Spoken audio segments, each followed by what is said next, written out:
It's Wednesday on Your View. Welcome to the show. I am Murayo Afolabi Brown. As always, I have the ladies with me. Hello, Elijah Nima Kasha Zubiri. How are you? I'm fine. I'm grateful to God. I love your outfit. I absolutely do. Fashion. Yeah, it's my nephew's fashion line. Oh, wow. I'm so surprised. He dropped out of Polytechnic and says, no. I'm not doing this book thing. Yeah. And his immediate elder brother is a first-class product of Uniben. Always reading. That one got his JAMB best outstanding result. Best outing result for everything, and the younger brother said, "Pursue your academia. I'll do fashion." And he's been doing well, so I'm so proud of him, and just grateful to God for life. Looking forward to promises. Good. Yeah. You look well. You look really. There's something about you're glowing. You know. Until I'm working, and the house help, everything. It's just that I've settled into it, and I've accepted it as routine. So I move everything. I've blended it well. Amaka Fresh, the freshest of the freshest. Yes, hi. How you doing? But they bust my head. Valentine is on the street. Everybody wants to show me love. This is on Friday that you prove to me that this love is real. After Friday, nobody should disturb me. And then, we have amazing things in the store. I got Lagos for Valentine. And the Mariam was there to pick up some Valentine things yesterday. Yes, and then I enjoyed Sunday at Timini's Real Love. Yeah. I shouted, I screamed, and it was amazing. Oh, yes, it's a must watch. And I was there with them. To do something, because I need something for Friday. I'm telling you, she came yesterday and Valentine'd up. She called me, she said, I'm here to, because I'm going to be twinning with Hobby. I said, nice, good one. How are you doing? I'm doing great. We thank God. Sunday we had to go to the Real Love premiere. Oh, you two were good. Yes, I was there. It was a beautiful one. Like the storytelling, the acting, everything was just so perfect. We were screaming, shouting, crying in the theater. It was really good. So it's going to come out to the cinemas on the 14th. On the 14th, yes. And aside from that, we're doing the work gradually. So for those people who are looking for my book, physical copies, we have in Abuja, we have in the UK. So just send me a DM. You can find a way to get the physical copies. It's a good manual for teenagers. Yes, it is. That's fantastic. So can the kids watch the movie, or it's a love story? They can watch it. So kids, they can watch it. They can watch it. The love scenes were just not that. They didn't show the detailing of the detailing. But it was a sweet one. It was. And I've been noticing you've been giving us back to back Ankara fashion. Baby girl. Auntie, please. Is there something you're not telling us? Because you look good. The fashion is working. It was working. Beyonce's body.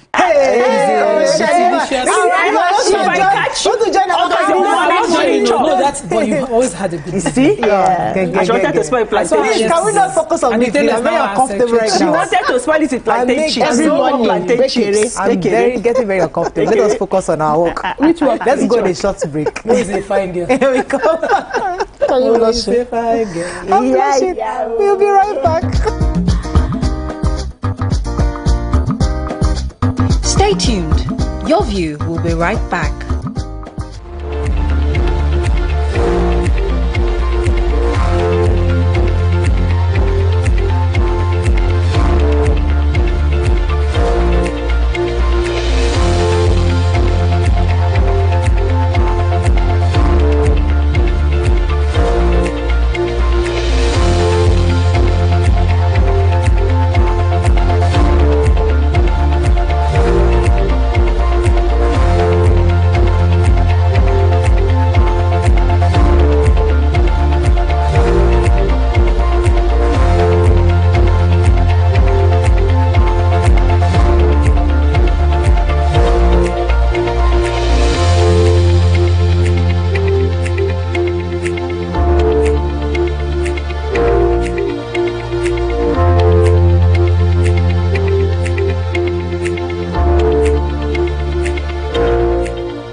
Thanks for staying with us. We're going to start with the nation. 2027, Ganduje fires back at Arufai for attacking Tinubu.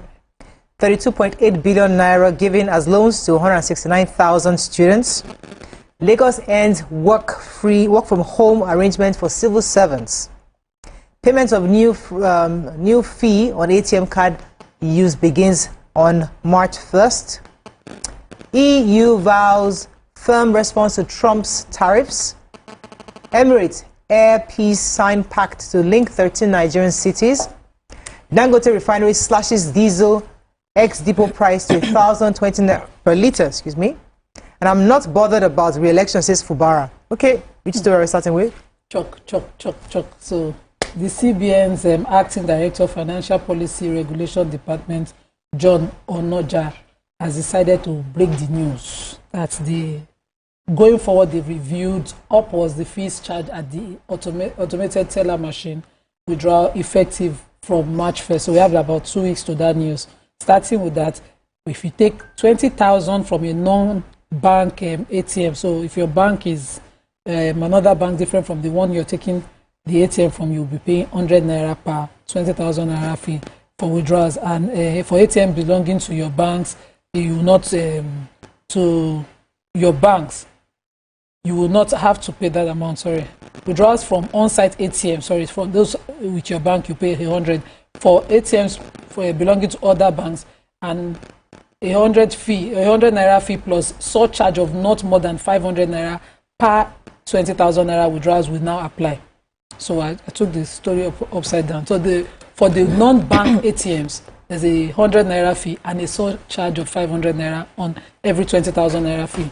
So they're saying this will cover for operational costs. According to him, he said this would now address increasing operational costs and enhance efficiency of banking services. They just want to tell us to go and patronize POS machines. So so it's cheaper at the POS now? Of course now. If you calculate transport fare to bank, bike fare to bank. What I saw in the paper, I was saying that POS is more expensive now, that is cheaper. According to The Guardian. With a 500 naira fee on 20,000. That's what they are saying here. But with a 500 naira fee on 20,000. POS charge 20,000 for 500 for 20,000. Yes. And it says that withdrawal is 100 naira for 20,000 naira. He gave explanation. They speak plenty English around why. We have to read it and understand. Yes. Yeah. So the Lagos State government has ended the remote work for public servants, citing the need to enhance service delivery and align with the implementation of the new minimum wage. The reason why they actually allowed them to work from home was to cushion the effect of the fuel subsidy removal. But since the government has approved the 85,000 naira minimum wage, they are saying that people have to go back to work. It was quoted here by Mr. Agoro, where he said that it is hereby notified for general information that the governor has approved the cancellation of the work from home initiative in the Lagos State Public Service effective March 31st.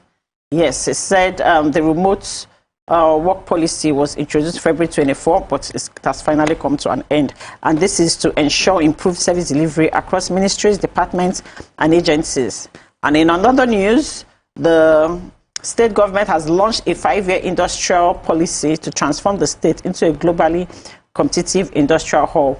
This policy will be spanning from 2025 up to 2030, and it's designed to foster a sustainable, resilient, innovative industrial landscape that leverages technology, sustainability, and global competitiveness, according to the Commissioner for Finance, Cooperatives, Trade and Investment, Mrs. Fola Shadi. So, good one, Lagos State. I hope that it's not just talk, but it's actually actualized. Yeah, so the Dangote Petroleum Refinery and Petrochemicals has reduced the cost of its diesel product to 1,020 naira per litre, down from 1,075 naira per litre at the gantry price. So he said since it started its diesel production January 2024, the refinery has reduced the price of diesel more than 3 times from the initial 1,700 naira per litre to the current rate. He said that this was done to provide the much needed relief for consumers and manufacturers alike. So his statement explained the part of his efforts to better service customers and Nigerians in general. Said the latest reduction of 55 naira per litre for diesel follows the revelation by the development economist and public policy analyst, Professor Ken Ife, that the Dangote Petroleum Refinery sacrificed over 10 billion to ensure the availability of petrol at a uniform price across the country during the Yuletide period. So he went ahead to praise the refinery for setting a new benchmark in Nigeria's energy sector and also helping to unlock the vast opportunities for export revenue that's coming into the country as well. So thank you. We still need more reduction so that the common man can buy the petroleum. Yeah. So I have the Air Peace and Emirates story. So as part of comprehensive bilateral agreements between UAE and Air Peace, UAE Airlines, I beg your pardon. According to the experts, the move would enhance the connectivity for passengers traveling between Nigeria and 13 cities and the UAE. The experts described the partnership as one of the major steps to drive collaboration between both countries and those indigenous operators. So according to the spokesperson for Air Peace, she said that once the connectivity starts, no matter where you are within those 13 states in Nigeria, you can actually book your Emirates ticket, but then Air Peace can then take you to the cities. So he said that for travelers to book an Emirates international flight from any of the 13 cities that have been listed and be picked up from this city by Air Peace to link up with Emirates Airlines for the flight out of the country. So that's the partnership they will have, and they're hoping that this is the start of much more other partnerships with other airlines within Nigeria. Okay, moving on now to the Punch. Telco's tariff hike, reps demand reversal as new pricing begins. Picture story here. INEC strategizes to tackle vote buying during Anambra governorship poll. Makinde APC trade wars over the UCH power crisis. Tension as police occupy Osun local government secretariats over chairman's tenure. And Senate grills IG over 178,000 missing guns and alleged contract splitting. Okay, let's take one story. I have your UCH story. So, you know, the minister was going to comment in the question about that. Yes. So the minister for power adds, even though he's an indigenous of Oyo himself, had been to the UCH, saying he will finally settle the issue of the disconnection of the hospital since October last year. Yeah. You know, the hospital of that magnitude should not be disconnected from power, but they had to because the bills had become too heavy to continue with. And so while he was there, the APC chairman for the state decided to run mouth. He then said that, you know, this is a shame on the governor because the UCH is just right behind him. He did not put his mouth, he did not, you know, try to ameliorate the sufferings of the people, knowing that the UCH served the hospital. Between the two of them, I would say is a Oroburuku Tounteni and an Arifi situation of the people because they are now playing politics with the plight of the people who had to suffer. No, so it's even unnecessary because the minister has already come to resolve the problem. The minister was there. Yes. So the governor's aide was now forced to respond to the APC's stand, blaming the governor for not saying, why will you even be so low? Yes. You know, the minister himself, he called out the minister saying, you promised that this hospital would be subsidized for electricity. You promised that all teaching hospitals will be subsidized. 6 months into it, they've been having issues of so what the minister said, according to, I think Mariam took that story yesterday, was that all the many of the private companies, I mean the private businesses, they're going to disconnect them and meter them, and then the actual hospital will be subsidized. So after that, the APC man had no business talking again. That's the politics angle.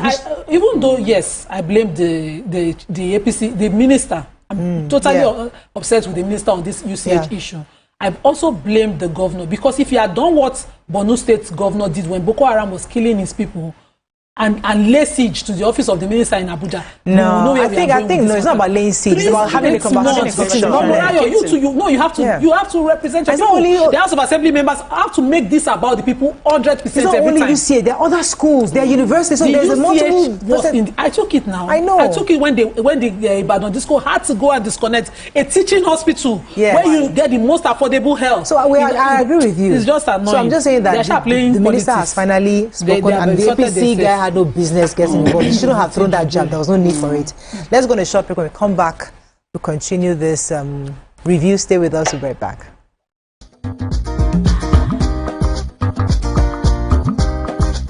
Stay tuned. Your View will be right back. TVC Communications, Nigeria's leading independent broadcast company, has been officially designated as a great place to work. Over the past few years, we have transformed our workplace into one which is respectful, caring, rewarding, and provides great benefits to all our 500 employees. We thank our team for giving us the chance to show that partnership between employer and employee really works.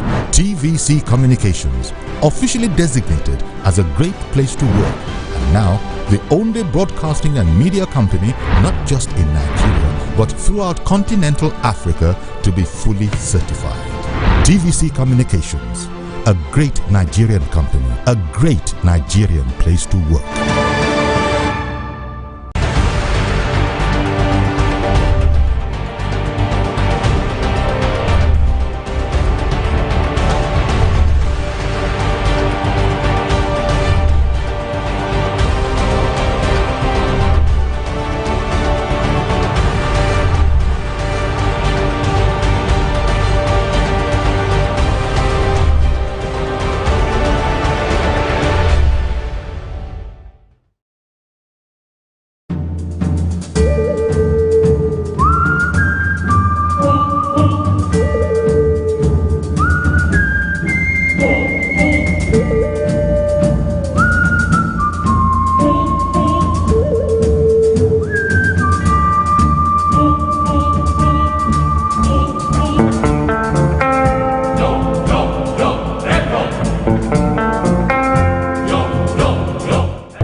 Do you think you can outplay me in this game of wits and knowledge?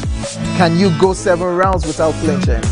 I meant answering 7 questions correctly. How well can you hold your liquor? If you're curious, then join us for the most exciting conversation and games with your favorite celebrities on 7 of 7.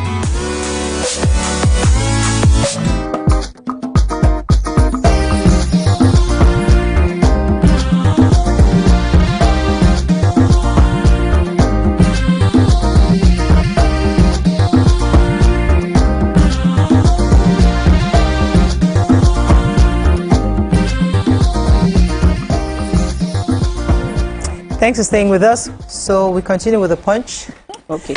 So armed police operatives took strategic positions at the entrances of several local government secretariats in Osun State on Tuesday, following the uncertainty over the tenure of elected local government officials. The heightened security presence comes in the wake of a Monday's Court of Appeal judgment in Akure, which upheld the appeal filed by chairmen elected under the APC in the October 15, 2022 local government election.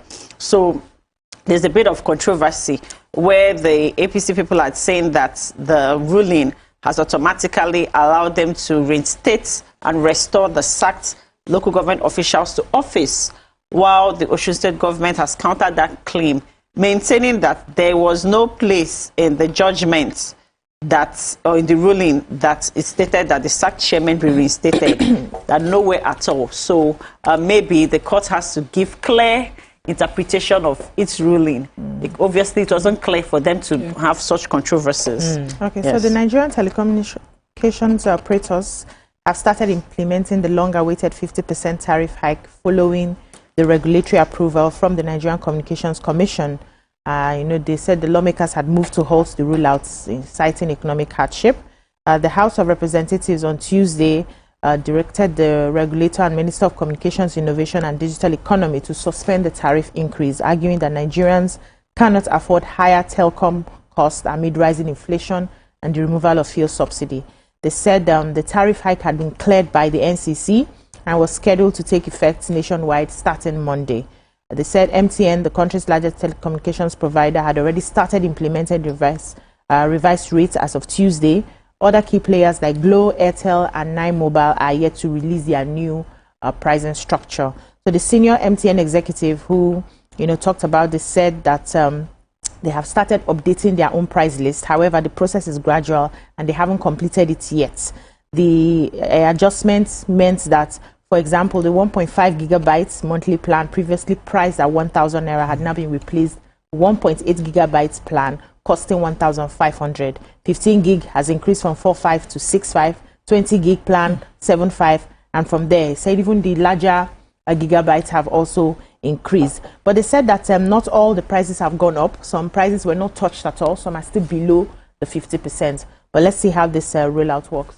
Okay, so the Senate Public Accounts Committee on Tuesday had grilled the Inspector General of Police, Kayode Egbetokun, over concerns regarding the over 178,000 missing firearms allegations of allegations of 1.1 billion naira contract splitting with the Nigerian police. when I read the whole article, there was absolutely no explanation on these two allegations. But I know the Inspector General of Police appeared and was saying he apologized for consistently missing the appointments with the House, and also introduced Assistant Inspector General of Police Abdul Suleiman in charge of police accounts as his official representative before the committee anytime he's asked. And that was pretty much what the article said. But I was really hoping that he would have addressed the issue of the 178,000 firearms that were unaccounted for. I have the same story in the Sun. Okay. They are looking for 3,000 of these arms they're talking about, 3,907 assault rifles. That's what we call the AK-47 rifles. And the police can only account to the Office of the Auditor General for 15. Exactly. Imagine. So you go to wonder why crime did. So many of them, there's a possibility that these things are in the arms of the wrong hands. Yes, of course. So how did they get there? If he didn't they? How did they get there? Yeah, he didn't they. Then over 88,000 rifles, too, unaccounted for. So hey, onye wepi unaccounted for babu. Okay, moving on now to the Sun, Daily Sun. Next year, I don't even know how this our country is. Corruption is who remove up? Who hand them over to other people? Did the account? Did the account for itself? UK plans mass deportation. Subscribers lament as MTN implements tariff hike. Senate set to receive 2025 budget report for final consideration. 2024, security forces kill over 8,000 terrorist bandits and 11,600 have been arrested. CBN scraps fee ATM withdrawals, introduces new charges on interbank transactions, and Senate grills police over 3,907 missing assault rifles. Okay. The federal government has disclosed that security agencies neutralized over 8,000 terrorists and bandits in 2024. The government also disclosed that 11,600 others were arrested, while over 10,000 weapons were also recovered from the terrorists and bandits. 10,000, that's a lot. You can imagine the amount of arms that come into this country. The Minister of Information and National Orientation, Mohammed Idris, made the disclosure during the first edition of the 2025 Ministerial Press Briefing in Abuja. He said that that even 8,000 kidnapped victims were successfully rescued, and that they continue to work to drive down the number of victims while scaling up their success stories in terms of deterrence, crime solving, and prosecutions. Well done to them. But the most important thing is our borders. How do all this arms and ammunition, how do they come into the country anyways? Because you find out that it's just a lot. And then the ones that they collect from them, they recover from them. What happens to them? Because even our security agencies are lacking enough ammunition. So they seize it, are they not using it? They recycle it. Away. The United Kingdom Labour-led government has vowed to continue its clampdown on irregular migration, saying the rules need to be respected and enforced.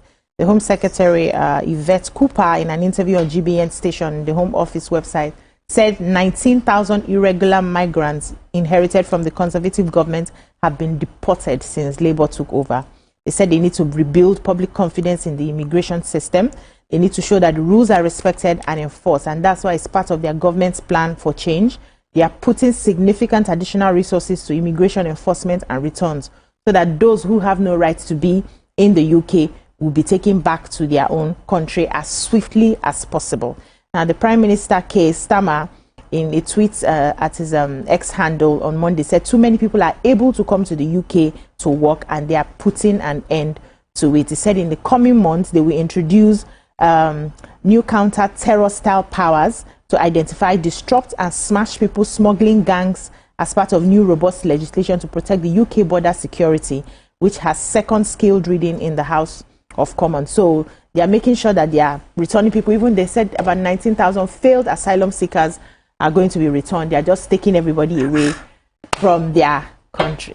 That's the body language. See that our auntie too. She's speaking along those lines. She's the one now. She's the one instigating it now. The place is it's not a tourist. It's a different party. So he's doing his own, and it's like the body language. I think she's reading the body language of the entire United Kingdom. Trump, they do their own. This one, they do their own. Okay. Okay. Vanguard. CBN hikes ATM charges to 100 naira per 20,000 naira withdrawal. PDP crisis, National Working Committee voids Abia chapter's suspension of Wabara. Pope Francis faults Trump's mass deportation plan. APC Okwebelo in disarray, unable to defend the September 21 electoral heist, says PDP. NIN now a prerequisite for accessing social services, says SGF. Presidency North will take its turn after Tinubu's 8 years, says Ganduje. I won't go on exile despite plans to arrest me, says El-Rufai. Corruption Index, Nigeria ranks 140 out of 180 countries, says Transparency International. And reps ask federal government to halt impending hike in telecoms tariff. Okay, which story? Okay, so let me just say what the SGF is saying now. So the Secretary of the Federation, the SGF Senator George Akume, was at the interministerial retreat for the Nigeria Digital Identification for Development project at the Radisson Blue Hotel in Ikeja, and he was represented by one Professor Babatunde Bolaji, and he just continued to emphasize the need for the vulnerable to get their NIN, saying that the NIN will now be a prerequisite to accessing any social services. For them to access palliatives, they must have their NIN, and he, in the same vein, commended, I'm taking this because she's female, the Director General of the NIMC, Engineer Dr. Abisoye Koka Odusote, for her dedication and commitment to fulfilling the Commission's mandate. And as Chairman of the Project Ecosystem Steering Committee for the Nigeria Digital Identification for Development project, the SGF has assured her of its support in pursuing reforms to reposition the NIMC through the ID4D project.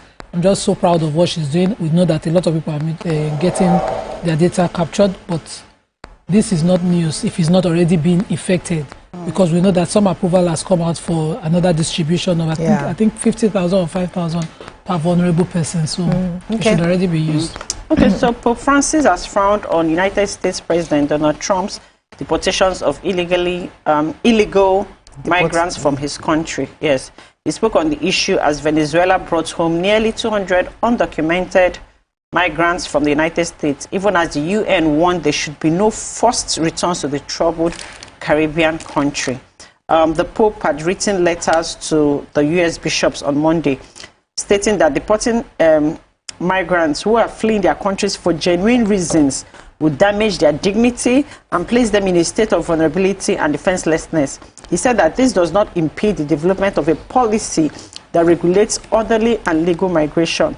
However, these developments cannot come about through the privilege of some and the sacrifice of others. He said that for that sending people back to troubled regions doesn't even make sense. We need to show empathy, because some people are actually migrating for the right reasons. For safety and right reasons. Okay, that's all we can take on Front Page Review this morning. When we come back, we have a special feature from Extra Large Farms. Stay with us, we'll be right back.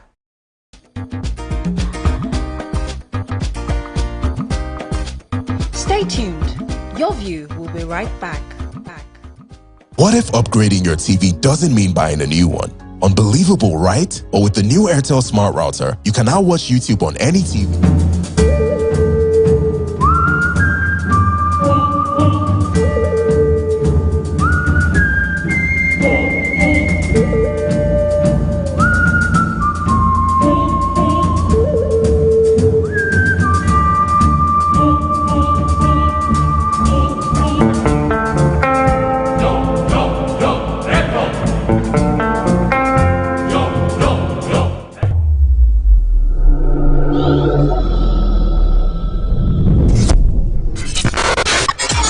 Do you think you can outplay me in this game of wits and knowledge? Can you go 7 rounds without flinching? I meant answering 7 questions correctly. How well can you hold your liquor? If you're curious, then join us for the most exciting conversation and games with your favorite celebrities on 7 of 7.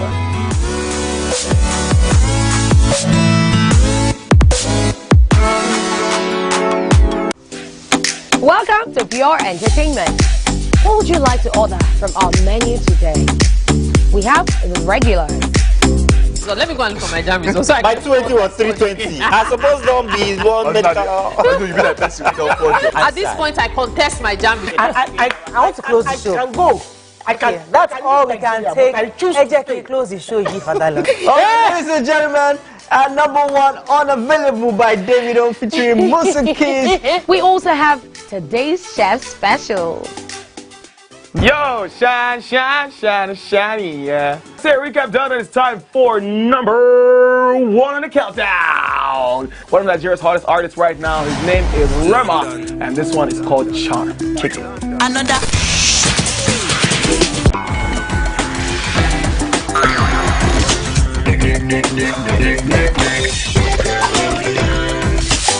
For dessert and a bit of nightcap, we have the nighttime and online specials. I want to start the gym, yeah, but do you know one thing that's actually keeping me back? You should start the gym though, you're getting fat. Cricket. She says she does pole dancing to empower women. What's the difference? There's a difference. That's what I'm saying. So pole dancer, you're already almost naked. You're already almost naked. No, the empowerment for me. Sex can make a relationship better. No. Sex can never be overrated. It is needed. Especially when it's good sex too. Almost every guy has been with somebody's girlfriend. But they are for all of us now. That's why you're still single. I would not agree or disagree with that because I don't want to get into trouble. I have a home to go to. Your next question. Oh, you ready to fail? Who is the person you see some sports? That woman. Damn! Yeah, today we'll go here. Hey! Let's get talk now. And don't been able to satisfy your cravings, yeah? Stay good. Entertainment for pure entertainment.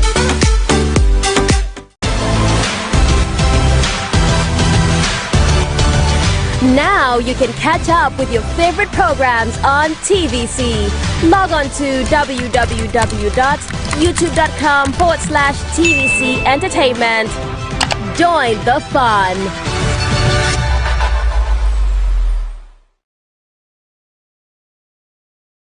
Brand new studio, brand new set, a new face, but still your favorite breakfast show, Wake Up Nigeria. It's a fresh new energy, new vibe. You smell that? Now that's the smell of tasty, tantalizing food from our various chefs.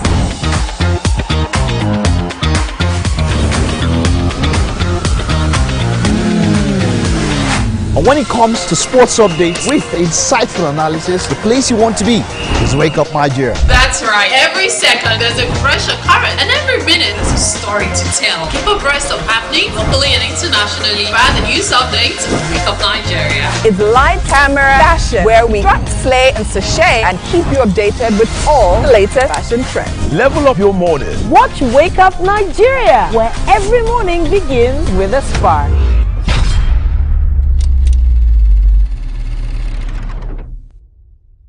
Valentine's season is here and love is in the air. Guess what? Your View is kicking off 2025 with a bang, hosting our first ever live show on the 14th of February 2025 at the brand new TVC Communications Eco Atlantic Studios. You want to be a part of the magic? It's simple. Secure your seat now by registering online. Just send us your name, phone number, and tell us why you would love to join the fun. Get ready for hot conversations, fresh perspectives, and a chance to share your own view on trending topics. And oh, did we mention we have tons of gifts up for grabs? Don't let anything ruin your Valentine's Day. Join us for love, laughter, and lots of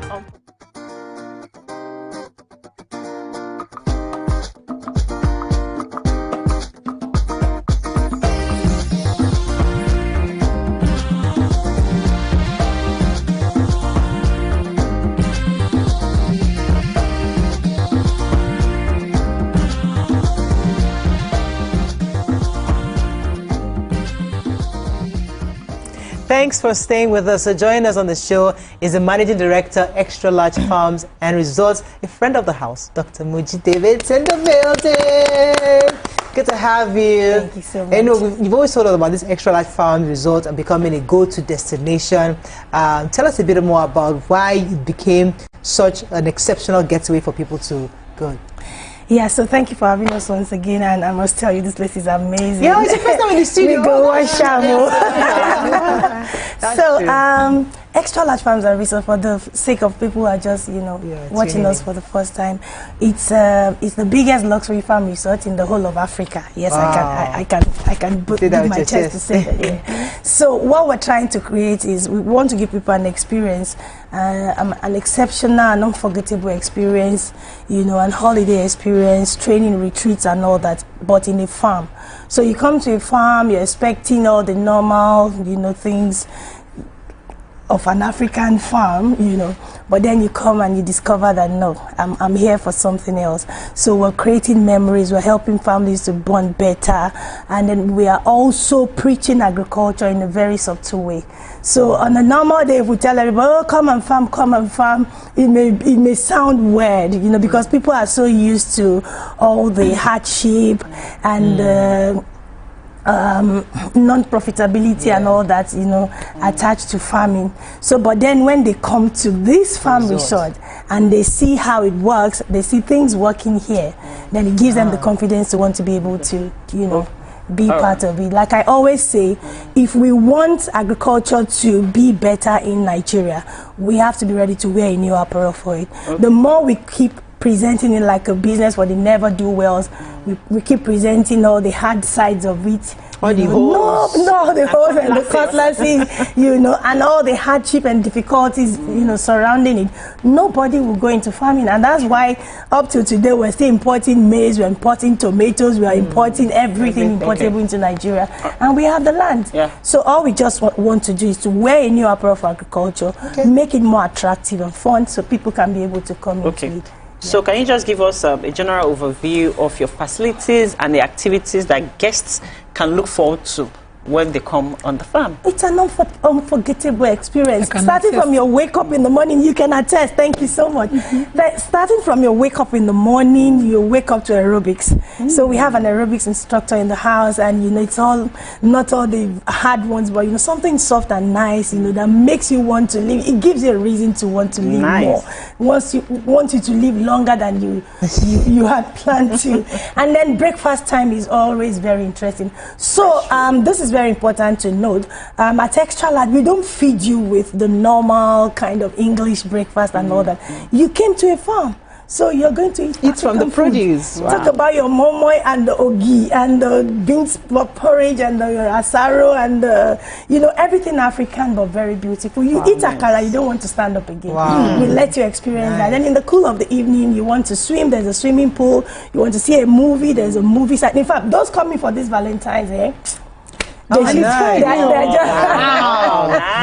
do something. So let's talk about the unique ownership, home ownership opportunity that the Extra Large Farm has. Tell us about it for those looking to buy. Yeah, thank you. So what we're doing is we are set to receive 1 million tourists in this resort this year, and like that until we increase again after 3 years.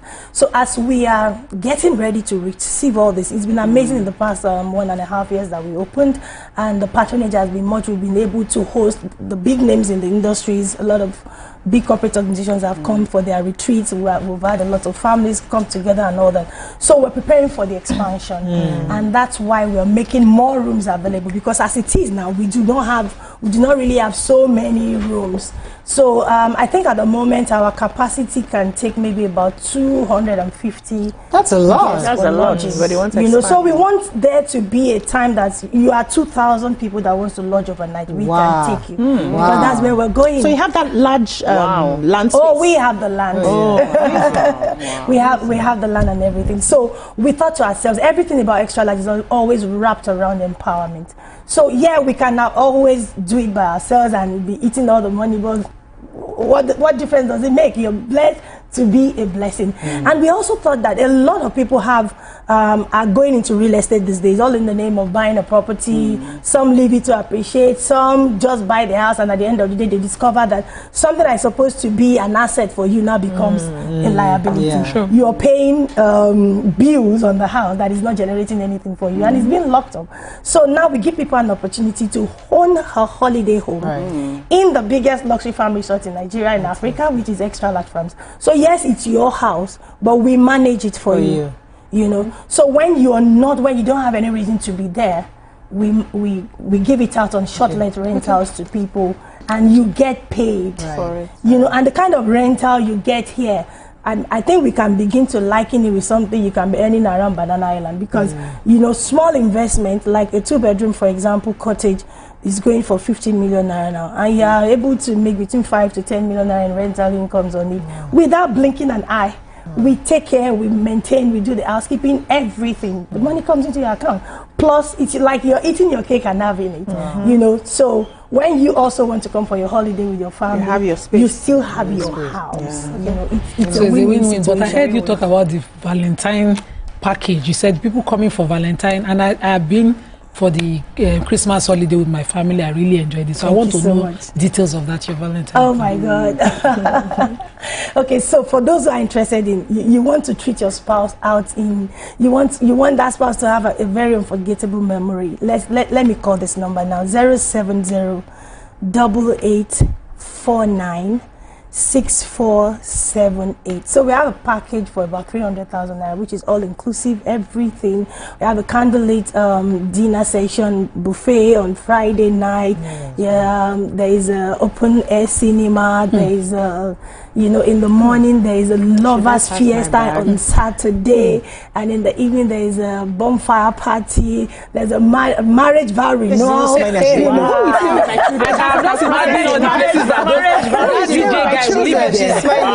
came with your husband to come and say the Valentine's. Maybe you guys are going to be there also.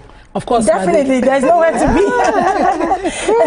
So we're going to be celebrating also couples who are celebrating their milestone anniversaries, you know, and all that. It's going to be fun. There's going to be live band. There's going to be comedy. There's so much, you know. So they can just call that number, 070. The numbers are on the screen already. Yeah, the numbers are on the screen right now. But most importantly, I came here today for 2 special offers. So number 1, everything is wrapped around empowerment. Number 1 offer this morning is for those who want to remember 2025 for something tangible. I don't want this year to end like every other year. I want to, you know, name this year on something really remarkable and profitable. So we're giving you an opportunity to be one of our homeowners. And this morning, I'm just going to give out the opportunity to just 30 people. You want to own a house in the city, and you can start earning rental income as fast as your house is ready. So what happens is you can do a deposit of 5 million naira, and you can spread the payment, you know. So that option is available. As for those who are interested, just send a message. I will be speaking with you directly on WhatsApp, 081-7160-6021. And 30 out of those people, just 10 who will give us a call or send a message only on WhatsApp to that number this morning.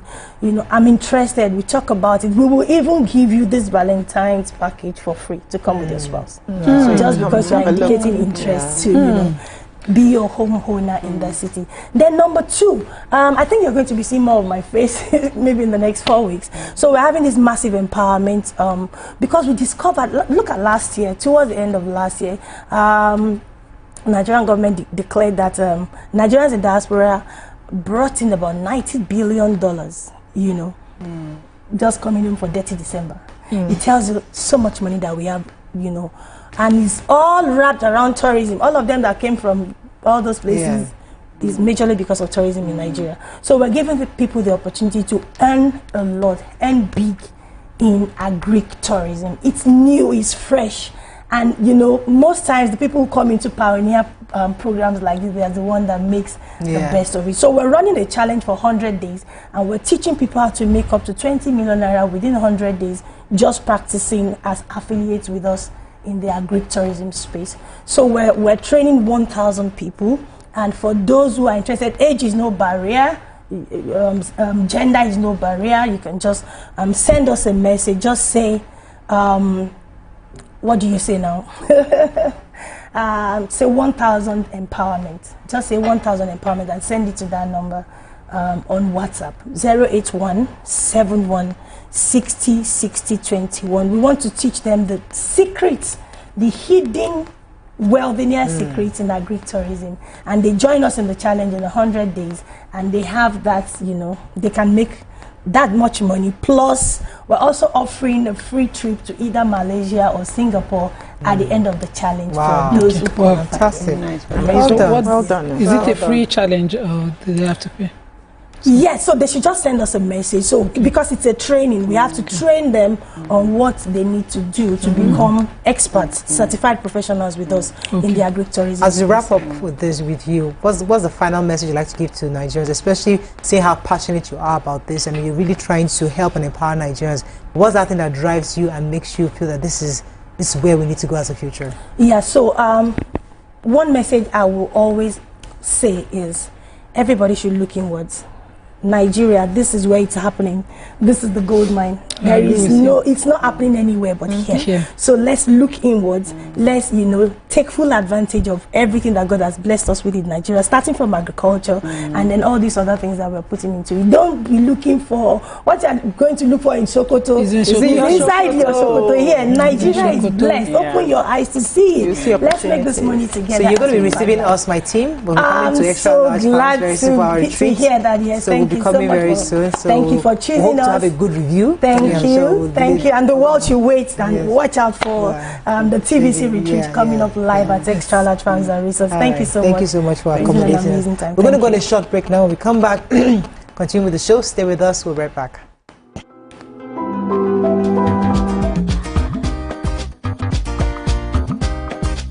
Stay tuned. Your view will be right back. Doubt and fear doesn't occur at the canvas, it shows in the canvas. It shows the conation of raw earthen material slabbed, stroked and molded at a pace provided by the doubt and fear.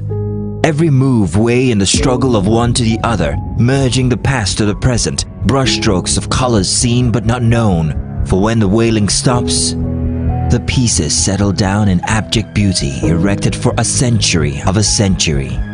Speaking, advocating, protesting as the arts are meant to be.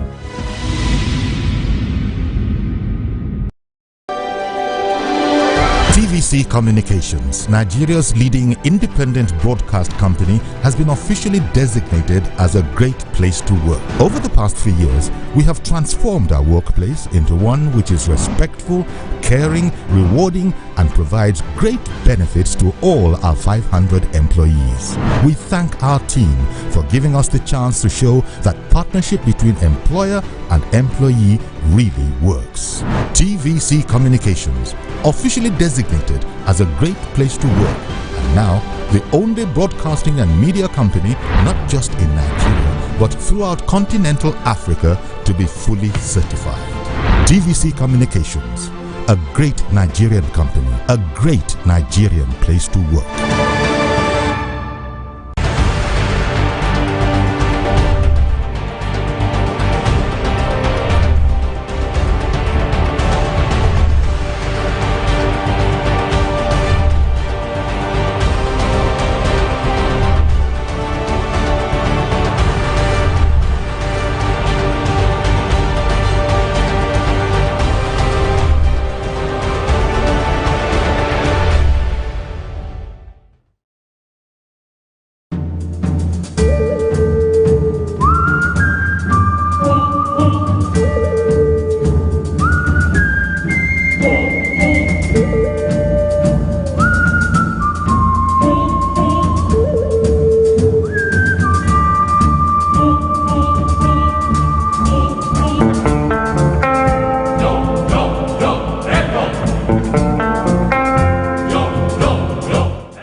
Do you think you can outplay me in this game of wits and knowledge?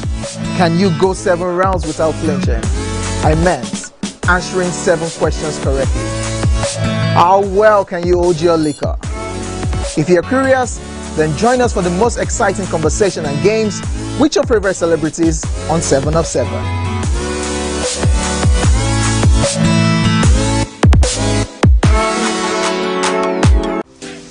Welcome to Pure Entertainment.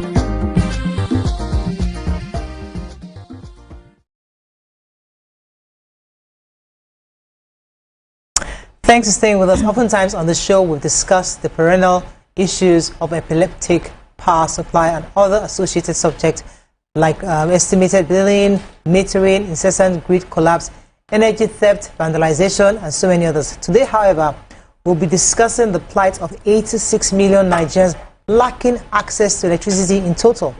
They've never had light. Join us to talk about about what the government is doing in this regard is Abba Abubakar Aliyu, the Managing Director of the Rural Electrification Agency.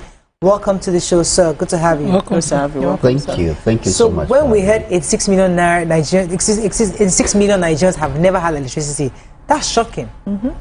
And we're thinking to ourselves, okay, because we have our regular complaints of issues of metering, issues of electric vandalization, but how is it that these people actually exist in this country and they've never had light?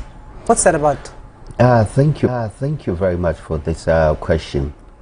Just a little clarification, the 86 million are not the total number of Nigerians without access.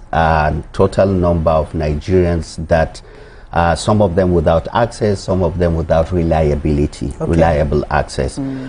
Based on our estimate, the total number of Nigerians without access is about 40 million. The remaining 36 are those without reliability. And the reason being, it's very clear. One of the main reasons is that if you look at the rate at which the Nigerian population is growing and the electrification rate is not going hand in hand, right? The population rate is going at increasing at about the rate of 5% compared to electrification rate of 1.1% growth. But apart from that also, it's for a very long period of time, the entire value chain of the Nigerian power sector is in the hand of the government. Right, there wasn't any policy to give opportunity to private sector to come in, bring in their funding, and also commit and support in that drive towards 100% electrification. It was just recently that the government unbundled the sector and opened it up to the private sector for private sector to bring in their funding and commit, and that is why the trend continuously starts reversing. And you will see the private sector bringing their funding, channeling this funding, committing infrastructure to address the electricity access challenge in the country. Okay, so this number is, significantly alarming. So what have you done so far to reduce this number? So the first thing that has been done, more especially this government, when President Bola Ahmed Tinubu came into power, one of the first things he did is the signing of the Electrification Act of 2023. And the essence of that is to liberalize the sector, right? This is further opening up the sector to give private sector, to give the subnational opportunity for them to come into the sector and address that challenge. That is the first. The second also is another very bold move by the president, by signing, approving the biggest public sector funding that would catalyze additional private sector funding to electrify about 17.5 million Nigerians. So you can imagine that audacious move by the president. He's approved a funding of the World Bank of $750 million, which we envisage will catalyze additional $1.1 billion private sector funding. So almost 2 billion channeled towards electrification in the country. This is something that has been done. Secondly, also, it's the implementation of the Nigerian electrification project, which the Rural Electrification Agency had completed, where we electrify over 8 million Nigerians, provided over 200 mini grids, electrified over seven university teaching hospitals. So this is one of it. Then as we completed the Nigerian electrification project and we are about to start the distributed access through renewable energy scale-up project, the president, if you are following the news, was in Tanzania last month, where he signed the Nigerian Electrification Compact, which also committed to catalyzing additional funding. One of which that was referenced is the additional $700 million desert to power funding from African Development Bank, committing to electrify additional 5 million Nigerians. So a lot is being done, channeling private sector funding plus public sector funding to see that this is being done. So I would like to understand, sorry Nima, after the electrification with all the fundings that we're getting, how do you release this to be handled by the private sector? Will the government's hand still be in it? That's one. We've seen a lot of people who are supposed to get into the business complain that because of the regulations that the government puts on it, is not very profitable for private investors to get into the industry. So is there any plan to sort of allow government hands off so that this will be run like a business, or government will still, through NEC, still be giving regulatory policies from time to time that will stifle the private investors that want to come into this electricity industry? Very good question.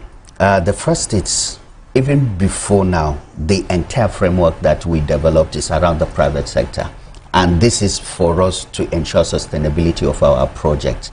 So government understands, one, it's not the best vehicle to manage this kind of infrastructures. So what the government does, mostly this present government, is catalyzing private sector investment by de-risking the sector. So what we do is, one, we go to this rural area projects, provide capital subsidies to the private sector that deploy its own funding.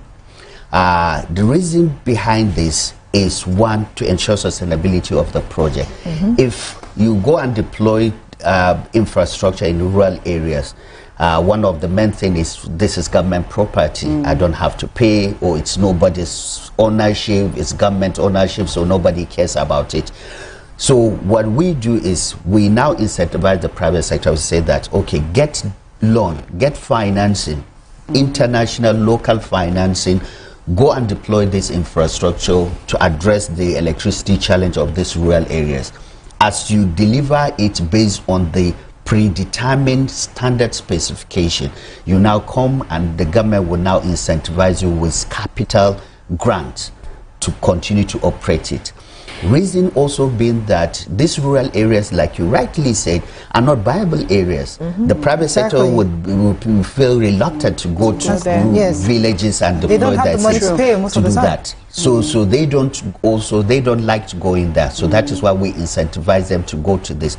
And all the 200 mini-grids that we deployed were purely based on private sector, public-private partnership. So that is it. Okay, so I must commend this government for, decentralizing electricity, because I noticed that the NERC is now handing over to state electricity regulation, and you've just talked about, these new mini grids and all of that. But one thing is still a major problem. These private investors cannot secure the grids.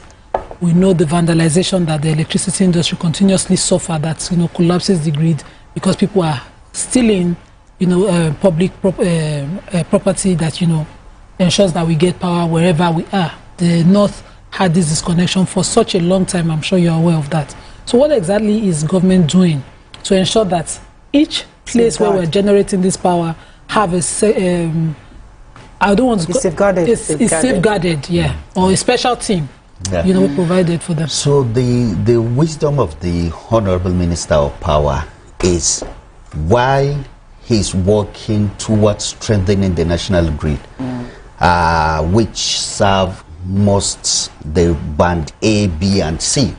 There are band D and E and those that are not even connected to the grid. So how do we also cater for them? So that is why this off-grid sector is giving it much attention. So our own infrastructure first is not connected to the main grid. So we go to this community, we establish the generation plant, we do the distribution and power the entire community, do the metering, including even the SCADA system for us to monitor every single electron that is being generated. So we ring fence an area and provide that. In the course of our own operation, we have not had any case of vandalism. Another reason also because for our own sustainability mechanism, we make sure that as we go to these communities, we create what we call the renewable or the electricity user cooperative societies, whereby these communities will own the mini grid. I do say this, I challenge anyone, go to these communities that we deploy this mini grid, try and to tamper with that infrastructure. You will see how the community will react because they have owned it and they have known that. But what's the size of an isolated community you've worked with? So it depends on the different communities. What we are doing, it's even a bit more strategic. We are now, the Honorable Minister of Power mandated the Rural Electrification Agency to develop the National Electrification Strategy and Implementation Plan. The plan is to map the entire countries. So we are saying that there are the so-called 86 million that are without electricity or reliability. Where are they? Are they in Makoko or are they in Zamfara? Where exactly are they first? And where they are, what is their quantity? How many households are there? How many, the number of people that are there? So this is what we are currently doing, mapping the entire country, determining. And we have substantial. And I can tell you, for example, last week we had a session with the Jigawa State Governor. We presented the data. We told him that in Jigawa there are 509 mini-grid sites that can electrify 1 million indigenous of Jigawa State. So we have that data, and in each community we know, should we deploy isolated mini-grid or should we deploy interconnected mini-grid or should we extend the grid to those communities?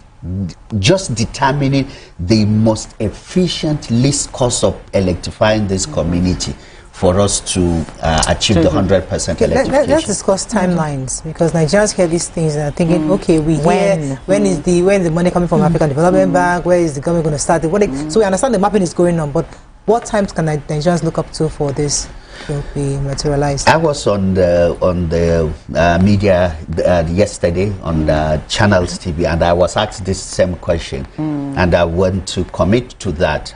There are a number of different projects that we are implementing, be it the distributed access through renewable energy scale-up that we intend to electrify 17.5 million Nigerians, where we have already started the implementation of 40 interconnected mini-grids for the 36 million that are without the reliability.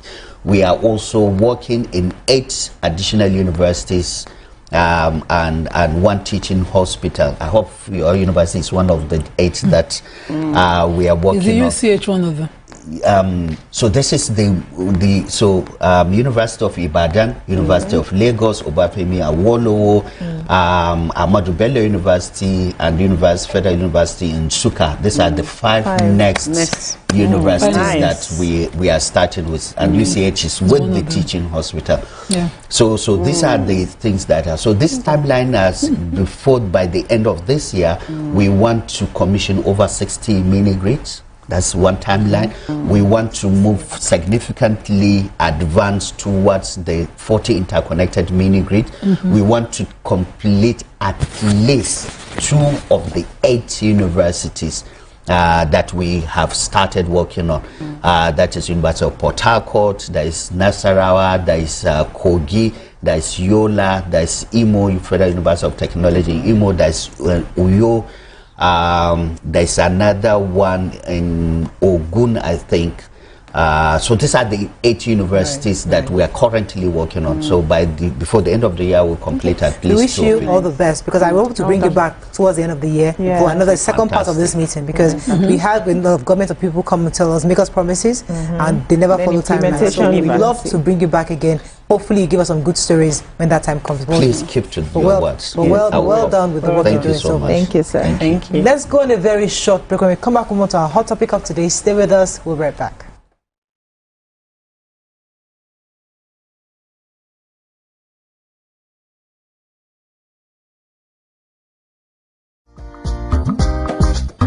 Stay tuned. Your view will be right back. Welcome to Pure Entertainment. What would you like to order from our menu today? We have the regular. So let me go and look for my jam results. My 20 was 320. I suppose don't be one medical. At this point, I contest my jam results. I want to close the show. I can go.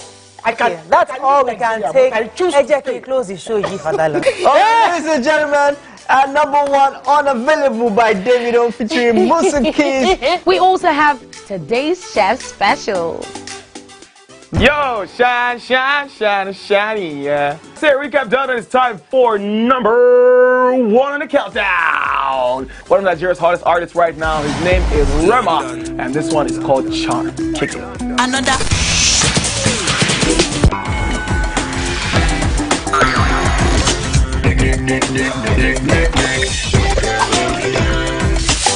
For dessert and a bit of nightcap, we have the nighttime and online specials. I want to start the gym, yeah? But do you know one thing that's actually keeping me back? You should start the gym to get fat. Cricket. She says she does pole dancing to empower women. What's the difference? There's a difference. That's what I'm saying. So pole dancer, you're already almost naked. You're already almost naked. No, the empowerment for me. Sex can make a relationship better. No. Sex can never be overrated. It is needed. Especially when it's good sex too.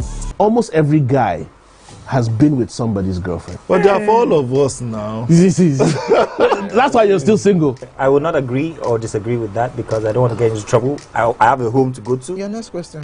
Oh, you ready to fail? Who is the person that used to some sports? That woman. Damn! Today we'll go here. Hey. Let's get talk now. I'm sure we've been able to satisfy your cravings, yeah? Stay good. Entertainment for Pure Entertainment.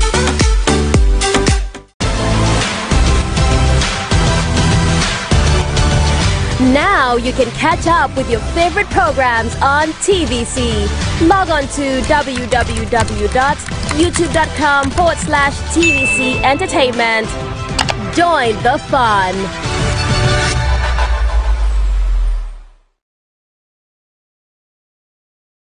Brand new studio, brand new set, a new face, but still your favorite breakfast show, Wake Up Nigeria. It's a fresh new energy, new vibe.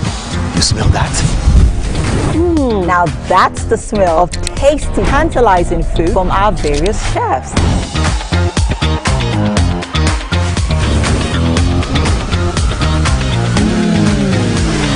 And when it comes to sports updates with insightful analysis, the place you want to be is Wake Up Nigeria. That's right. Every second there's a fresh occurrence, and every minute there's a story to tell. Keep abreast of happening locally and internationally via the news updates of Wake Up Nigeria. It's live camera fashion, where we strut, slay, and sashay, and keep you updated with all the latest fashion trends. Level up your morning. Watch Wake Up Nigeria, where every morning begins with a spark.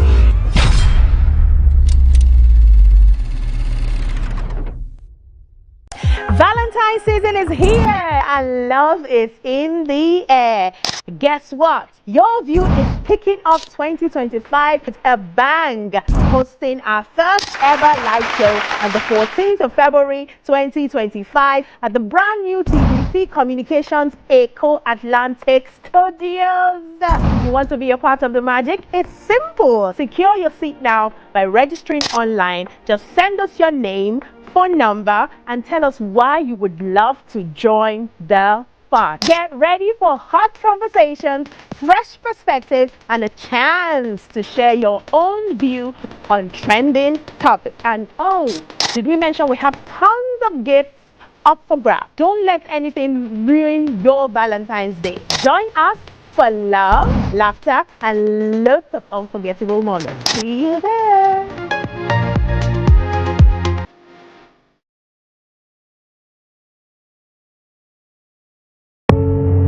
Doubt and fear doesn't occur at the canvas, it shows in the canvas.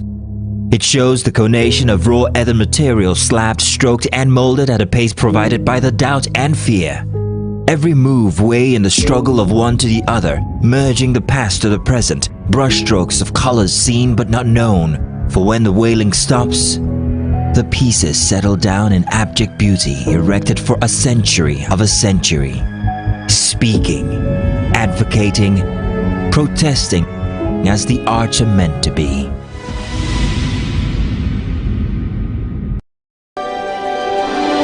TVC Communications, Nigeria's leading independent broadcast company.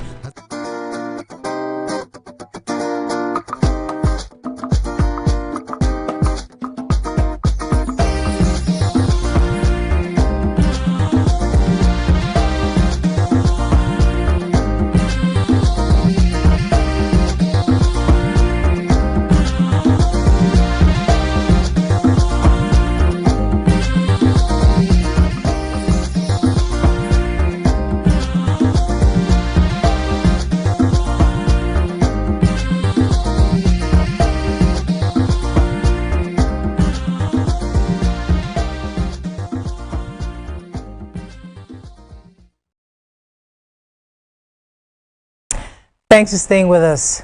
So our guest is an award-winning, board-certified internal medicine physician and the former chief of medicine at the Kaiser Permanente, a healthcare company where she spearheaded innovations that transformed patient care experience and physician performance in Washington, D.C. and Maryland.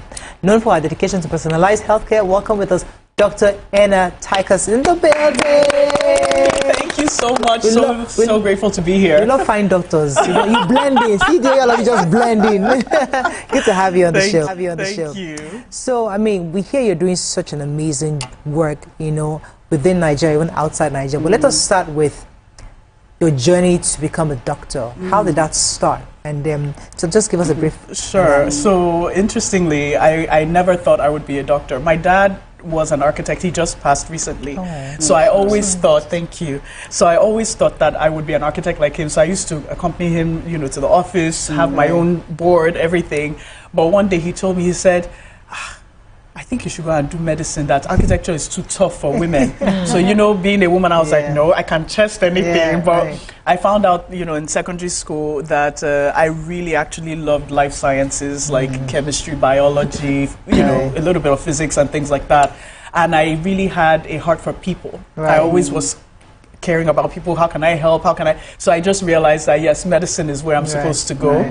And then I tried to get into Luth. That didn't work out, even though my JAM score was high. Back then, apparently when you're from Edo State, you had to have a higher cutoff or something like that. Wow. Discrimination. Yeah, so you know, and it became a whole thing. So my dad said, you know, just go and do, you know, medical school in the US, but he wanted me to do an abbreviated program because medical school in Nigeria is supposed to be 6 years. In America is 8 years, so you have to get 2 degrees. The program that allowed me to compress it into 6 years. It was very strenuous. So you complete your first degree in 2 years, and then you go to medical school, and you have to maintain a very high grade point average. Yes.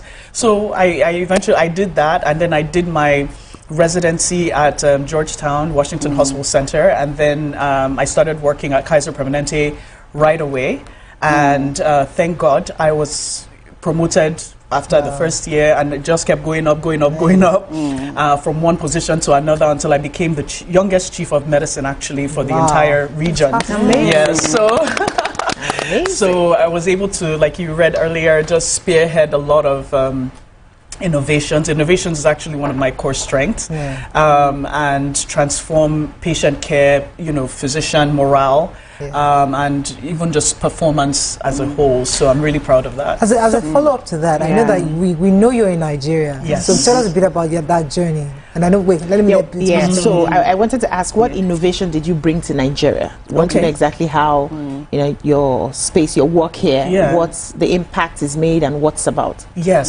So Nigeria came about I would say through inspiration. I never thought it would come, at least not this soon. But I took a break, you know, after about almost more than a decade of working at Kaiser, and I said, you know, let me just see if I just felt like there was just something more, you know. So I took this sabbatical, And on the sabbatical, I just received this insight, like, hey, let me go back home. Let me do something. So I developed a concierge medicine company, which is one of my 3 companies. I'll tell you about them. So a concierge medicine company. And what I've realized is that in Nigeria, there are concierge services, you know, people that can take you abroad and things like that. But when I was practicing in the States, I found out that a lot of people were traveling from Nigeria to come and see me for medical care. And I'm like, you know, that's a lot of money and a lot of time, you know. And so I said, you know, let me bring this level of care back home. So I created this concierge medicine where we provide a very, very high standard of service, standard of medical care, number 1, and then we also help to coordinate services. So if you need surgery, if you need to see a specialist, if you're in the hospital, we have partner hospitals all over the country that I have vetted personally, you know, to make sure that our clients get the very, very best service. And that has really been very well received. That's one of my companies, but I also wanted to give back in a different way. And what I realized, you know, one of the key hallmarks of the concierge medicine clinic, GetMed, is the kind of experience that patients have. And that's what patients have talked about over and over again. And I said, how can I replicate this in Nigeria? So then I developed my consulting company, which is called GCO Elevate. And basically we train hospitals and hospital staff on how to provide an excellent patient experience.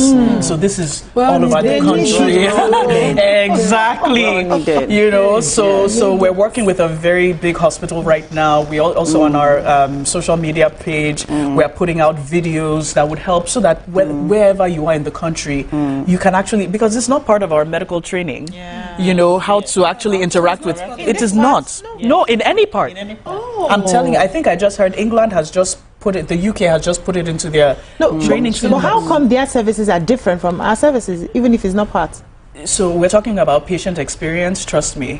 If you look behind the veneer, it's just that in America there is a very litigious society. Okay, so everybody's trying to be, but there are still some things. Yes, in Nigeria, a lot of times there are not that many consequences. People just say sorry, you know, but if they say sorry at all, right?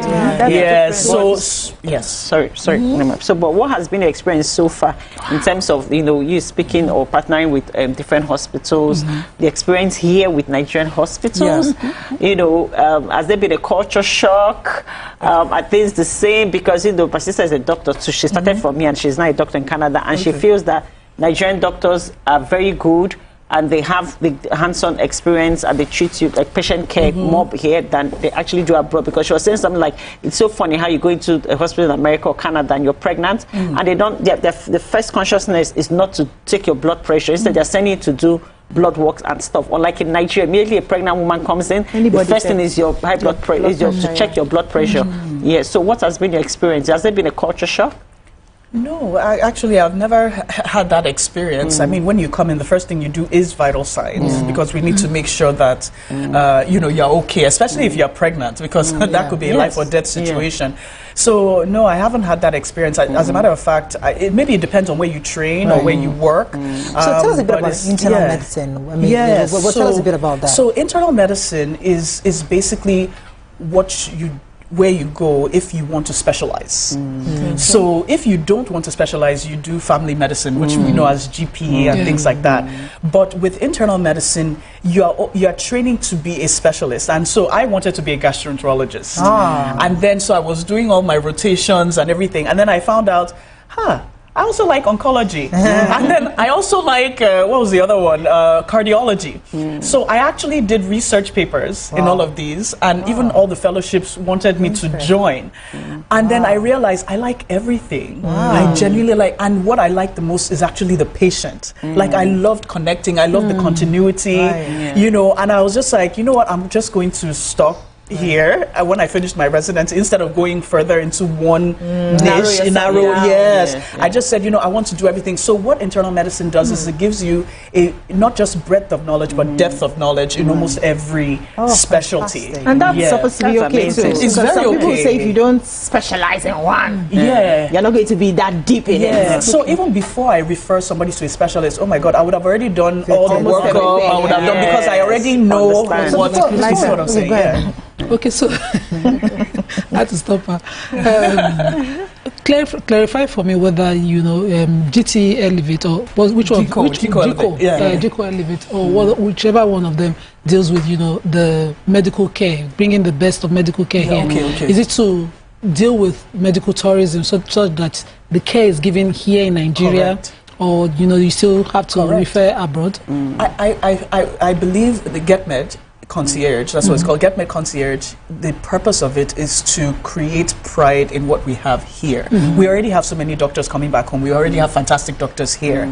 But if we can eliminate the need for people having to travel out to get this care, it would be fantastic. Let me go on a very short break. When we come back, we continue this conversation. Stay with us. We'll be right back.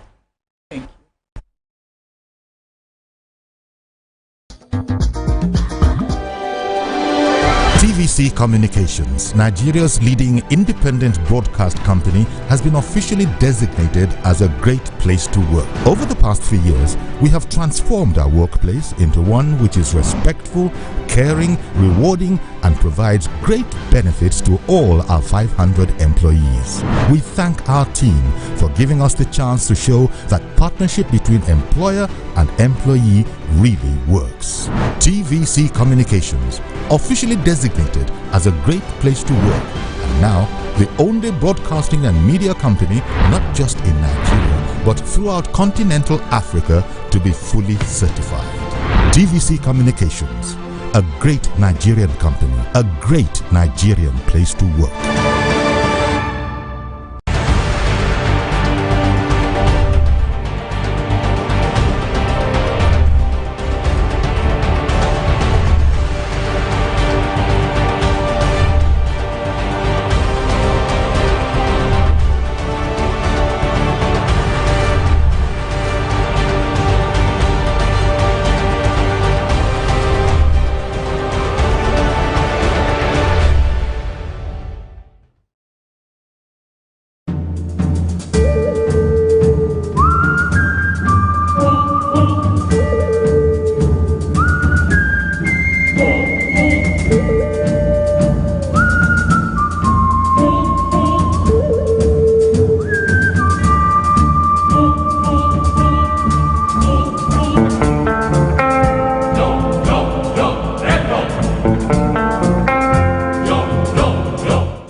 Do you think you can outplay me in this game of wits and knowledge? Can you go 7 rounds without flinching? I meant answering 7 questions correctly. How well can you hold your liquor? If you're curious, then join us for the most exciting conversation and games with your favorite celebrities on 7 of 7.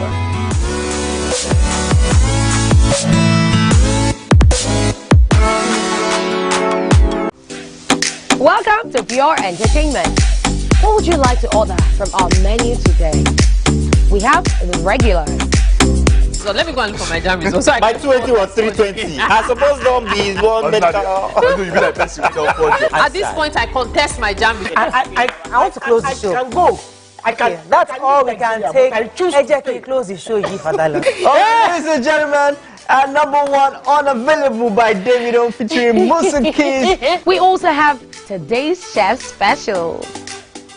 Yo, shine, shine, shine, shiny, yeah. Say recap done, and it's time for number 1 on the countdown. One of Nigeria's hottest artists right now, his name is Rema, and this one is called Charm. Kick it. Another.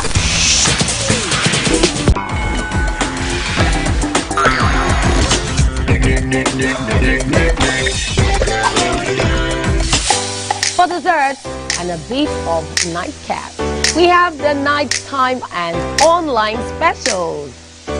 I want to start the gym, yeah, but do you know one thing that's actually keeping me back? You should start the gym though, you're getting fat. Cricket. She says she does show dancing to empower women. What's the difference? There's a difference. That's what I'm saying. So pole dancer, you're already almost naked. You're already almost naked. No, it's the empowerment for me. Sex can make a relationship better. No. Sex can never be overrated. It is needed. Especially when it's good sex too. Almost every guy has been with somebody's girlfriend? But they are for all of us now. That's why you're still single. I would not agree or disagree with that because I don't want to get into trouble. I have a home to go to. Your next question. Oh, you ready to fail? Who is the person that used to suspect? That woman. Damn! Yeah, Today we'll go here. Hey. Let's get talk now. And so we've been able to satisfy your cravings, yeah?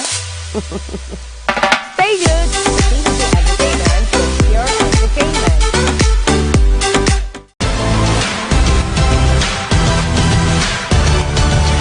Now you can catch up with your favorite programs on TVC. Log on to www.youtube.com/TVC Entertainment. Join the fun.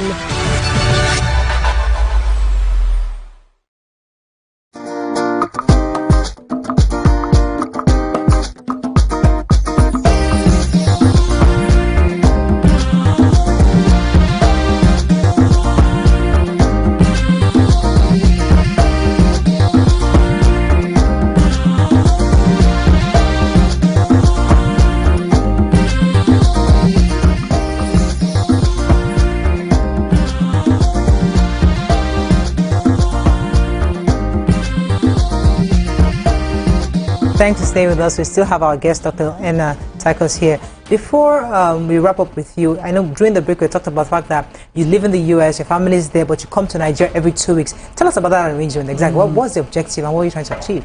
So I'm trying to achieve presence here, but also presence at home. Okay. My children are young, 15, 12, and 8. Not so young. They're not young. They're not so, well, they are actually at the stage where they need presence, right? So, so I try to make sure I'm there as much as possible for them, for my husband, you know, and for my community as well.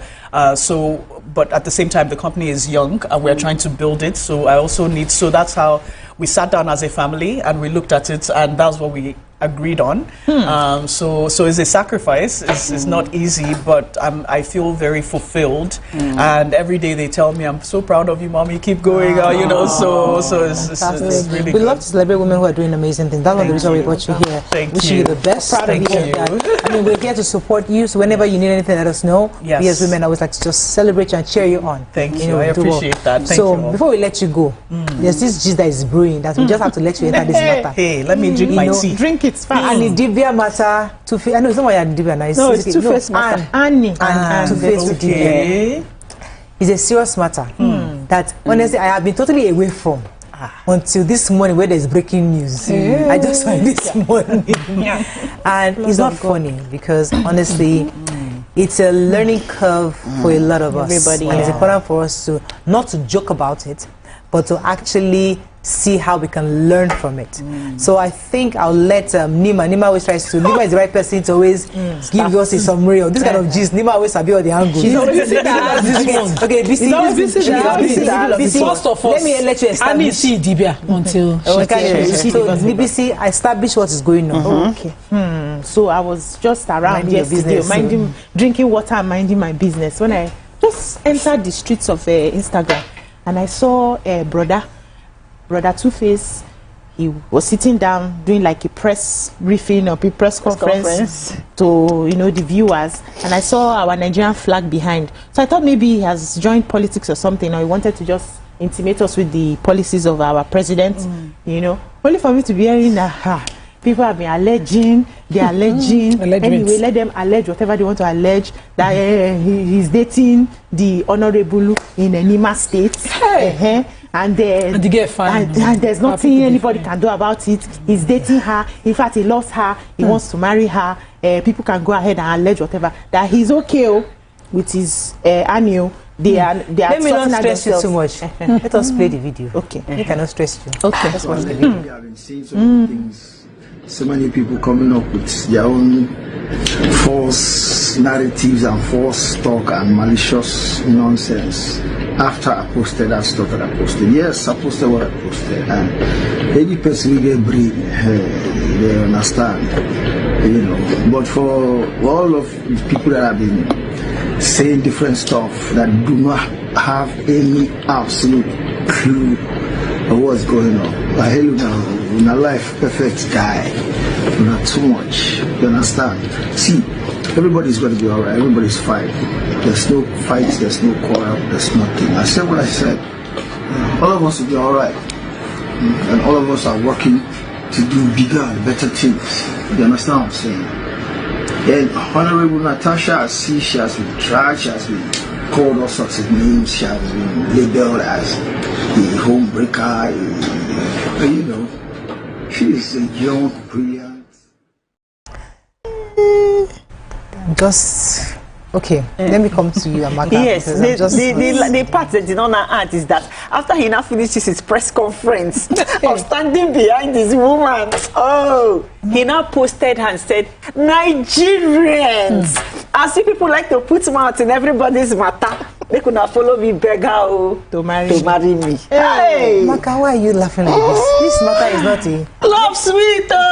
Depending on how the love is going. What kind of love is that? No, Maka, don't let me fight you in this table. No, all of us. We are calming down. But he said he does not want to. We don't want to force marriage. Take whatever team you like. Two people said they don't want again. As far as we are concerned, we are not a party to that marriage. Were you there? No, I was not there. They didn't tell me. So we are only. We are only reading what we are reading, and as soon they do video, we are seeing. Yes, you know, for Punch to report this gist, put the girl picture. National policy. You don't turn to national. It's a national issue. Yes, you know. And me, I'm looking at Two-Face and seeing this middle-age crisis thing that Ibrahim Thatcher addressed the other time. When, you know, we say women always bottle up, women pile up, women pile up. When you are now weak and she's in strength, she go retaliate. It happen to men too. Now they call middle-age crisis, where the man will now be. He didn't send nobody. He doesn't give a something. He will not give a thing. That's why he will be misbehaving, doing everything that you would have thought is impossible. After all I have been through with you, you say, what again? For women to have middle-age crisis, it's both sides. No. You know that we like to talk about. Say, I'm done. The woman too in her middle age, she's like, she's done too. That's our own we like to enhance. We don't like to see the men on that is the same thing. He is done. It will want to. It's the age of rebellion. Hold on. Yes. It's the age of rebellion. Yes. It's the age of I don't send. I don't give anything. That thing. Nothing. We don't give two of it. I just want to be focusing on self-love, myself, and me and my happiness. See the babes now. Those girls, they fine. She's actually fine though. You know, as a woman, I understand Annie's plight. I do.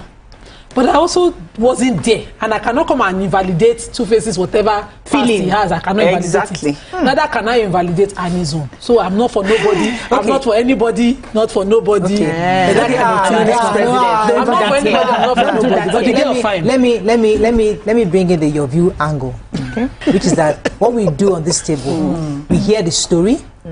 We understand the story and we pack the story. And then we elicit the learnings from this. So when we're going to break, when we come back, we're going to start from Annie being a young 15-year-old girl, falling in love with this artist. All the various levels of heartbreak she's been through, to the point where this man emotionally abused her in many ways. And then now, X amount of years down the line, he says he has met a new love. Are we supposed to accept that? That's the conversation. Stay with us. Who are we? We'll be right back.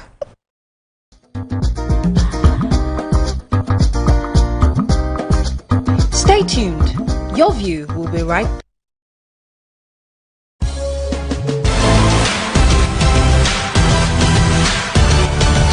Now you can catch up with your favorite programs on TVC. Log on to www.youtube.com/TVC Entertainment. Join the fun.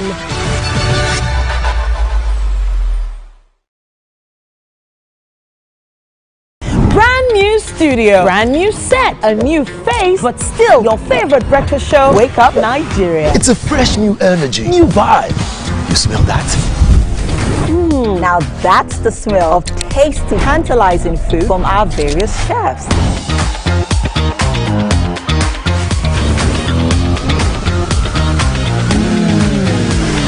And when it comes to sports updates with insightful analysis, the place you want to be is Wake Up Nigeria. That's right. Every second there's a fresh occurrence, and every minute there's a story to tell. Keep abreast of happening locally and internationally via the news updates of Wake Up Nigeria. It's light, camera, fashion, where we strut, slay, and sashay, and keep you updated with all the latest fashion trends. Level up your morning. Watch Wake Up Nigeria, where every morning begins with a spark.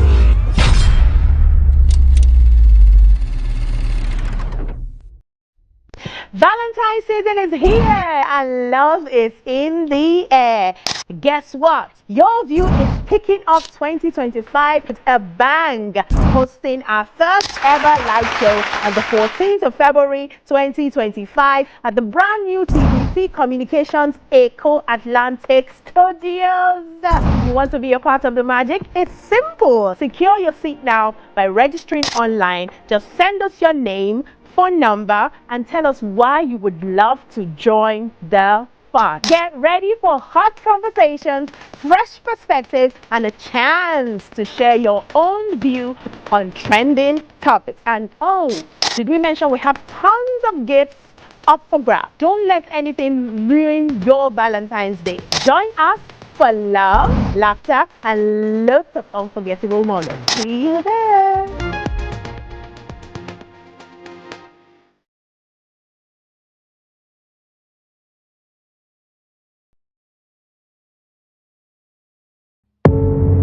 Doubt and fear doesn't occur at the canvas, it shows in the canvas. It shows the conation of raw ether material slabbed, stroked and molded at a pace provided by the doubt and fear. Every move weigh in the struggle of one to the other, merging the past to the present, brushstrokes of colors seen.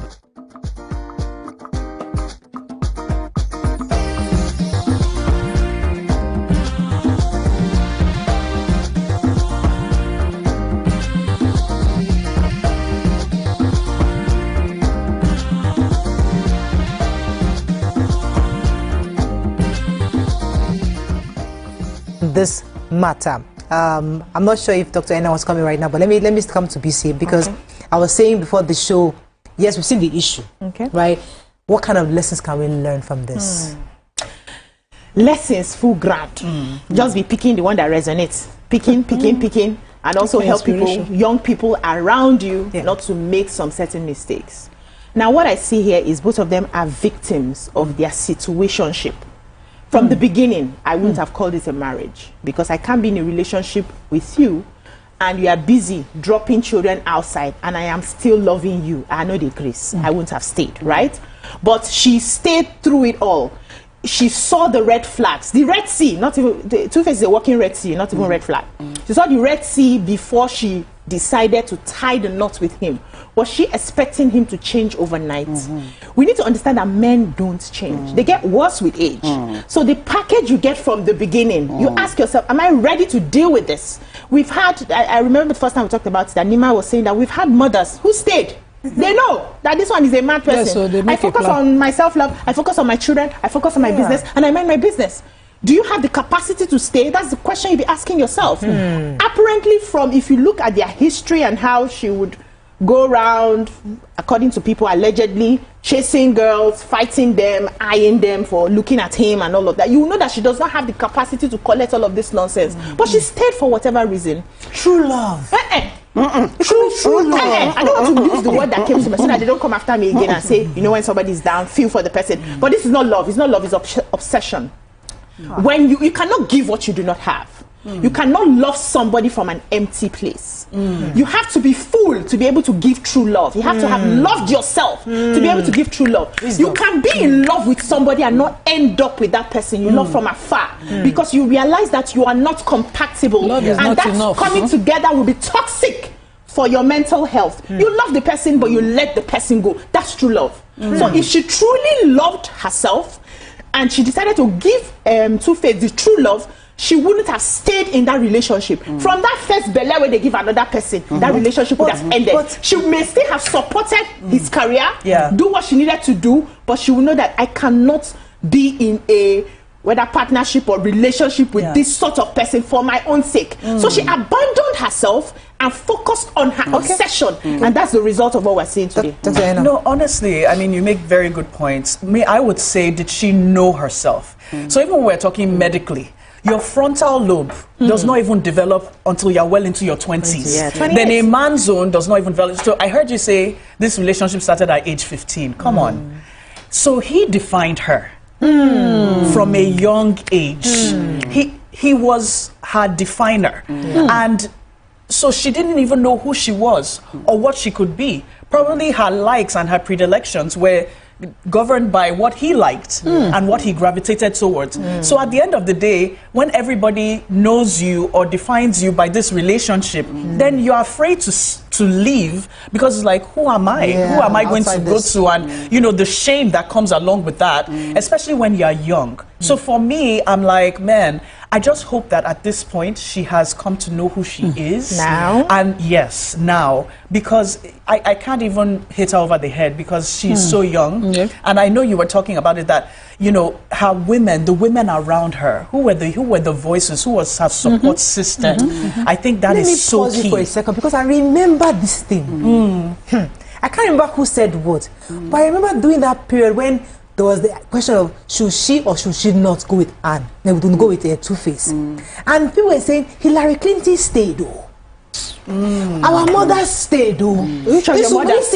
My mother knows now. That there's something called true love. Yes, he might be dropping babies here and there, but if you love somebody with all your heart, then you love the person. And there were people, I don't want to mention names, they were supporting this union.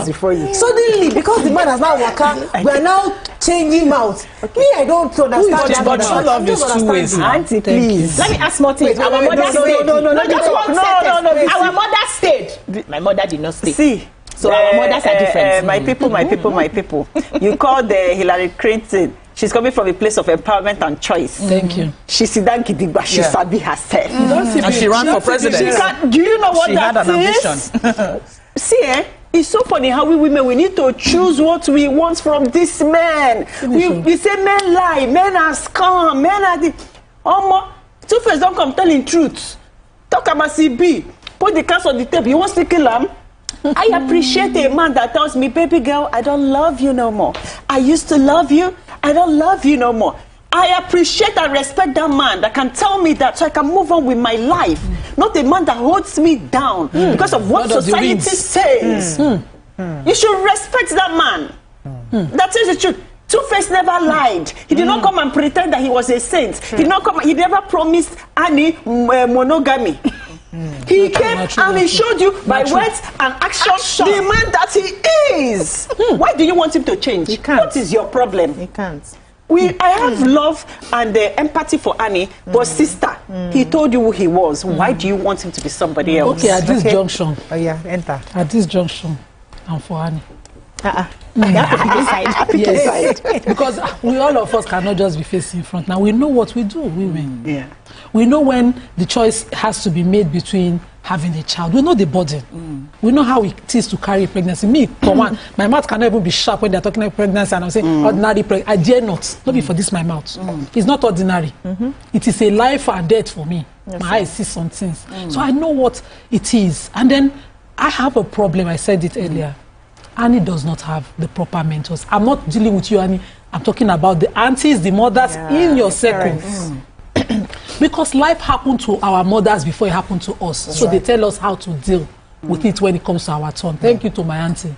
People who would so I married at 26. Put my hand under the armpit and say, Didi, so what's your next plan? You are done crying. 2 days never reach you. Get up. What's your next plan? What is the next step? What is your future? You come, you see them. When life happens to them, they are willing to step back a bit, lose status a bit to regain status. You see how they, push themselves. And then you know that, how many men? 10 men die, all women standing. You can rise again. True. But the way she has dealt with the shocks of it to the point of substance abuse, it's because the women there did not tell her, Auntie, that's not the solution. That may not be the reason for the substance abuse. But it was to relieve something. You know what I'm reading out? Let me read Auntie Natasha profile. Auntie Natasha is deputy majority leader. Hold on. deputy majority leader in Edo State House of Assembly. She dey come house, they ban her. As if she dey bring trouble, only her working, all man trouble. She dey come to House of Assembly, they ban her because she dey wear shade. Okay, now she wear that cap. Now she wear shade enter. She dey only she all man trouble. Imagine that kind of thing. If you are not at par, you know, see that way. I see your own people don't give you the wind shoes. I'm dealing with an Edo woman. You know, see wind shop. They go hit you, something go pass through you. I don't understand what she's saying. Hold on. What has hit her is not ordinary. Okay. No, do you think it's about this lady? It's not. No. This lady own this lady own a hurricane. Let's separate it. No, hold on. You see this one where hit her? Now hurricane. Yes. Is it Annie or then lady? Okay, wait. This lady has happened to Annie. Okay, let me bring the perspective. Hold on. I want to land somewhere now. They make me confused. Okay, sorry. This lady has happened to Annie's marriage. I don't want to care about all the ones that are past. Annie was able to overcome them. And the point is that she was able to stay home and he was able to declare and he do his vow. But when this one happened, she couldn't retain. She did that. She have not gotten up since then. Point taken. There's an angle that we've not talked about. Okay. Natasha's angle. Natasha is coming to a man who has said that he told us who he is. Yes. Can she sustain what Two-Face might do for her in the future? Is Two-Face ready for what Natasha will do to him? This one is a job person. I said she's coming, only her one trouble. Enough for the House of Assembly full of men to ban her. Mean that she's trouble. Is Two-Face ready? Because this is not Annie. You see that thing where they walk out and down. If you don't rise again, no. That's what I'm just saying. The day where he go reach, he go bow. Let me do Annie was naive when Two-Face met her, right? And like the right doctor said, that Two-Face defined her, right? Now, Natasha, on another hand, is a mature woman who knows herself. To be in politics is not an easy feat, right? If he is a runner. She knows herself. She knows what she wants. She has seen all the Red Sea. 31-year-old. Yes, and she chooses that, okay, in this one, I want to play for whatever reason and for whatever period. She may want to, in her mind, she may want to play for just a few years. You know, just have the fun of it. Let's even taste this one. Everybody's, you know, dying for and all of that. And dump him afterwards. She may also continue. She may find love with him and all of that. But she looks like someone that has the capacity to take any trouble that is coming. So she knows already that there are children everywhere. There are babies, mamas everywhere. There's a wife somewhere. And she chooses to put her head. So she's good. We cannot even say that she will suffer that one. Anything she sees there, she has the capacity, I believe, to handle it. But what I'm seeing in this situation is we also touched on the fact that the people around Annie did not give her the right advice as a young child. That's on one hand. I blame her parentage. I blame her society. I blame the people surrounding her at that time. And they may also have tried. Because growing up, I saw girls that fell in love with stupid boys. They will go and sleep there. Their parents will go with cane, with police. They still choose that I will die with these chooks or I will die with this Peter. There's nothing you can do when a woman chooses who they fall in love with. I blame her more because she was not the only person that started dating at 15. Some of us started at that age. Some started at 17. And some people were able at that age, and probably also because of maybe confidence from home or whatever it is, were able to decipher that this will not work for me, even at that early age. I've shared an experience here where my boyfriend said I should come and do blood oaths. I was 17 at the time, so that I would not run away from him. And I asked myself, blood oath with who? What if I don't like you again tomorrow? I don't have any parents around me to advise me. I advised myself. So we should train our children enough to be able to take charge of what they want, know what they want, identify what they want, know what they want, even at an early age, so that you don't get into a relationship and you are constantly struggling, you are constantly crying, and you say it's love. If I cry 2 times for man, I don't love you with that again. Let's face the man for a second. Why? Let's face Two-Face, because I don't understand why Maka is saying that he spoke his truth.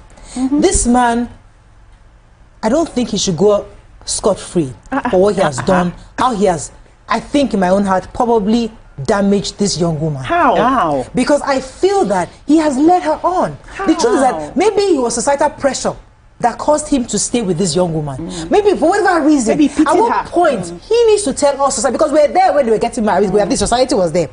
At what point did you say no more with Annie? At what point did you feel that you can desert Annie? What audacity do you have to say you are falling out of love for Morayo, in this life, you come alone, you go alone. Thank you. You die alone. What are you talking about? How dare I put the responsibility of my happiness, my life, everything concerning me as a human being, my purpose on a human being? I must be very stupid. And I want to believe that Annie is not stupid. I'm giving her grace. Let me land. No, let me land. I want to believe that even when you're young and foolish and you don't know anything, you grow up and you evolve and you have friends and you see things happening. At least you read books, you're on Google, you're on social media, you're on YouTube.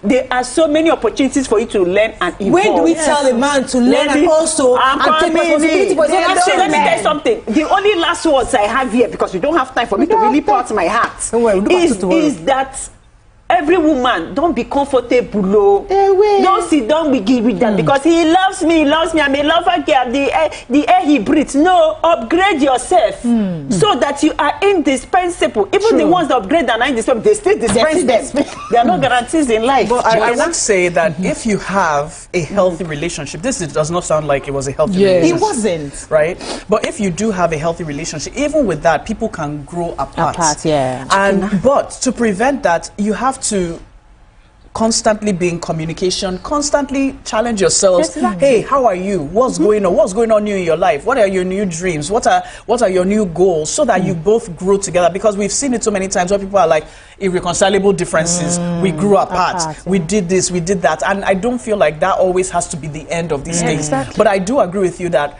as women, we owe it to ourselves to get to know ourselves, to stand strong in who we are, and to know what we like and we don't like, to set our boundaries, and to have the person that we're with respect those boundaries, and vice versa. Is a two-way. You cannot be loving and then they don't love you back. Doctor, is it safe to say now that in this love relationship, you should keep some percentage to your heart? Don't give your all. Don't give it all. It's a question. No, you have to keep. That's a difficult question to ask, doctor, because go ahead, Lima. Well, let me just say this to Two-Face. You know, talk to Two-Face for me. What me I have seen in my small under 40 life is that men that go around like this, they always hit judgment day with one woman. They do. True. You see this thing I've been doing. That you're doing. You're not yet 60, you're not yet 70. I'm waiting for you. She's a 31-year-old lawmaker from Ego in Edo State. She went to the polls. That means in her constituency she campaigned. Yes, so she waka. She go waka your matter. You see that waka, you go get handy. Let's be watching. But he may also get away scot-free. I have also seen men who have done this.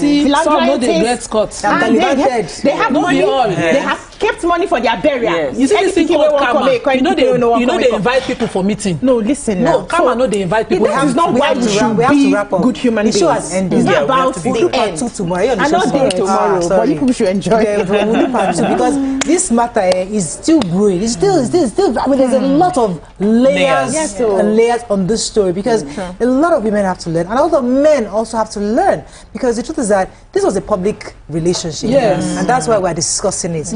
But that's all we can take on today. So Dr. Edna, thank you so much. Thank you. Hope you enjoyed your time with us. We hope to have you right back soon. Tthank you. These are Nimas, as I said. We'll do part 2 tomorrow. Nima, you on set? I'm set. I know. Have a lovely day. We'll see you tomorrow. Bye for now. Bye.